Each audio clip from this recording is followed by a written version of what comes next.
కళ్ళ ఎదుటే దొంగ సాక్ష్యాలు, దొంగ కేసులు పెడతా ఉన్నారు. అందులో నుంచి దొంగ సాక్ష్యాలు పుడతా ఉన్నాయి. దొంగ సాక్ష్యాల ఆధారంగా మనుషులను తీసుకొని పోయి జైల్లో పెడతా ఉన్నారు. జైల్లో నుంచి ఆ మనిషి బయటకు వచ్చేసరికి ఆ కేసు అయిపోయేసరికి మరో కేసు, కరెక్ట్గా ఆ కేసు అయిపోయే టయానికి మళ్ళీ ఎక్స్టెన్షన్, మళ్ళీ ఆ కేసు అయిపోయేసరికి ఇంకొక కేసు, మళ్ళీ ఎక్స్టెన్షన్. నిజంగా ఈ వ్యవస్థ లేకన్నది మార్పు అనేది రావాలా. అధికారం ఉంది కదా అని చెప్పి, యూనిఫామ్ ఉంది కదా అని చెప్పి దుర్వినియోగం పరచడం అన్నది ఎంతటి బాధ కలిగిస్తుంది అటువైపున వ్యక్తికి కూడా అన్నది ఇటువైపున వ్యక్తికి కూడా అర్థం కావాలి. అర్థం కావడానికి అందుకనే లాయర్లు చేయించిన ఈ యాప్ని మనందరి సమక్షంలోనే నెక్స్ట్ వీక్ అది కూడా లాంచ్ చేసే కార్యక్రమం కూడా చేస్తాం. రాష్ట్ర వ్యాప్తంగా ఈ కార్యక్రమాలన్నీ చేసే ప్రతి విషయంలో కూడా మరొక్కసారి మళ్ళీ చెప్తా ఉన్నా, మీ పాత్ర చాలా ముఖ్యం. ఈరోజు రాష్ట్రంలో ఉన్న ప్రత్యేకమైన పరిస్థితులు ఏమిటో, ఈ ప్రత్యేక పరిస్థితుల మధ్య మీరు పోషిస్తూ ఉన్న పాత్ర ఏమిటో నేను వేరే చెప్పాల్సిన అవసరం లేదు. నిజంగా ఈరోజు పార్టీకి అన్ని రకాలుగా ఒక పెద్దన్న పాత్ర ఎవరైనా పోషిస్తూ ఉన్నారు అంటే అది న్యాయవాదులే అని చెప్పాలి. అడగకపోతే అమ్మైనా అన్నం పెట్టదన్నట్టుగా, కోరకపోతే దేవుడైనా కూడా వరం ఇవ్వడం అన్నట్టుగా, పిటిషన్ వేయకపోతే, న్యాయస్థానంలో మీరు నిలబడకపోతే న్యాయం కూడా దక్కే పరిస్థితి కూడా ఉండదు.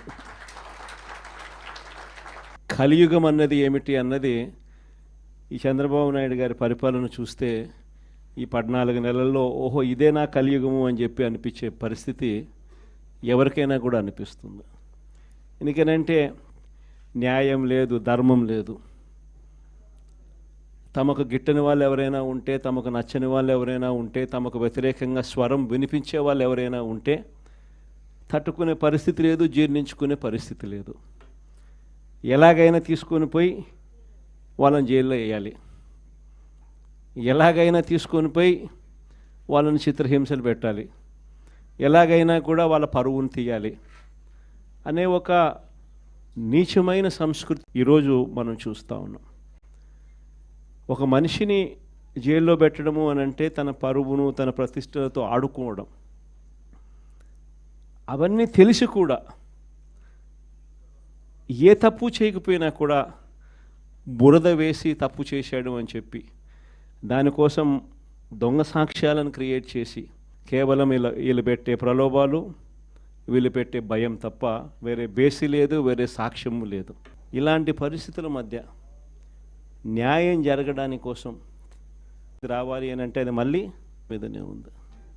కాబట్టి మీరు పోషించే పాత్ర చాలా ఇంపార్టెంట్ పాత్ర.